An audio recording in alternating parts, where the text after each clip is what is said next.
Audio leaks inquiry commission ججز پر اعتراض کا معاملہ چیف جسٹس پاکستان نے 32 صفحات پر مشتمل تفصیلی فیصلہ جاری کر دیا۔ راجہ محسن اعجاز آگاہ کیجیے۔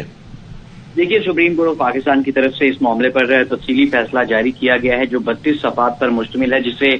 Chief justice of Pakistan justice Umar Ata Bandial کی جانب سے تحریر کیا گیا ہے۔ اس فیصلے میں یہ کہا گیا ہے کہ 3 ججز پر اٹھائے گئے اعتراضات کی قانون کی نظر میں کوئی اہمیت نہیں ہے اور بینچ پر اعتراض کی جو درخواست ہے یہ اچھی نیت کے بجائے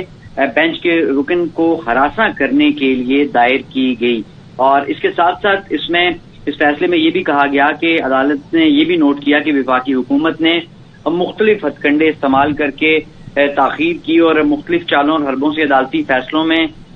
نہ صرف تاخیر کی گئی بلکہ عدالت کی بے توقیری بھی کی گئی۔ اور عدالت جو احکامات کی بے توقیری کا سلسلہ ہے یہ 1 مارچ 2023 سے شروع کیا گیا، جب یہ کہا گیا کہ 4-3 کی اکثریت سے اسپیکر کی درخواست کو مسترد کیا جاتا ہے اور وفاقی حکومت 4 اپریل کے فیصلے کو چیلنج کرنے کے بجائے الیکشن کمیشن کی نظرثانی اپیل کے پیچھے چھپ گئی اور اس کا مقصد اپنی جو یہ بے عملی تھی اس کو ایک جواز دینا تھا۔ اور اس کے ساتھ یہ بھی کہا گیا کہ وفاقی حکومت نے متعدد آئینی مقدمات سے ججز کو الگ کرنے کی جو درخواستیں تھیں وہ بھی دائر کی۔ اس کے ساتھ ساتھ یہ بھی کہا گیا ہے اس تفصیلی فیصلے میں کہ آڈیو لیکس کیس کے خلاف اعتراضات کی درخواست دائر کرنے کا مقصد چیف جسٹس آف پاکستان کو بینچ سے الگ کرنا تھا۔ وفاقی وزراء نے مختلف مقدمات سننے والے ججز کے خلاف بیان بازی کی اور وفاقی وزراء نے صوبائی اسمبلیوں میں انتخابات کے خلاف کیس میں عوامی فورمز پر اشتعال انگیز بیانات دیے اور ان کا مقصد وفاقی حکومت کے ایجنڈے کو تقویت دینا تھا۔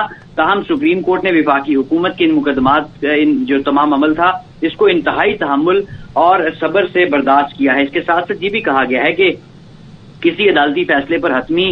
جو عدالتی فیصلہ ہے اس کی پابندی لازمی ہے اور فیصلے پر عمل درآمد نہ کرنے پر آئین میں نتائج جس کے دیے گئے ہیں اور اس متفرق درخواست کو عدلیہ پر حملہ قرار دیا گیا ہے۔ اور یہ بھی کہا گیا ہے کہ وفاقی حکومت کے فیصلوں پر عمل درآمد جو نہیں کیا گیا اس پر انتہائی تحمل کا مظاہرہ کیا گیا۔ اس کے ساتھ ساتھ یہ بھی کہا گیا ہے اس فیصلے میں کہ آڈیو لیکس منظر عام پر آنے کے بعد وفاقی حکومت اور اتحادی جماعتوں کی جانب سے عدالتی فیصلوں اور کارروائیوں پر دھمکیاں دی گئیں، کچھ ججز پر زبانی حملے بھی کیے گئے اور ججز پر حملے کی ایک مثال 15 مئی کو سامنے آئی جب عدالت الیکشن کمیشن کی 4 اپریل کے فیصلے کے خلاف نظرثانی اپیل پر سماعت کر رہی تھی اور 4 اپریل کو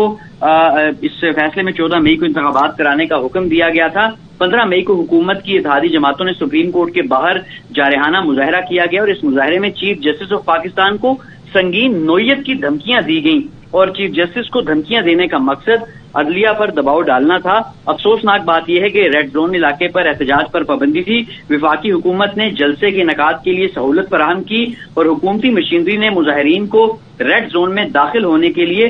سہولت کاری کی اور اس ساری ایکسرسائز احتجاجی مظاہرے کا مقصد عدلیہ پر دباؤ ڈالنا تھا اور وفاقی حکومت کی مدد سے پاور شو عدلیہ کی آزادی پر براہ راست حملہ تھا۔ اس کے ساتھ ساتھ یہ بھی کہا گیا ہے کہ آرٹیکل 19 کے تحت عوام کو اظہار رائے کی آزادی حاصل ہے، تاہم اظہار رائے کی آزادی کا حق معقول انداز سے استعمال ہونا چاہیے۔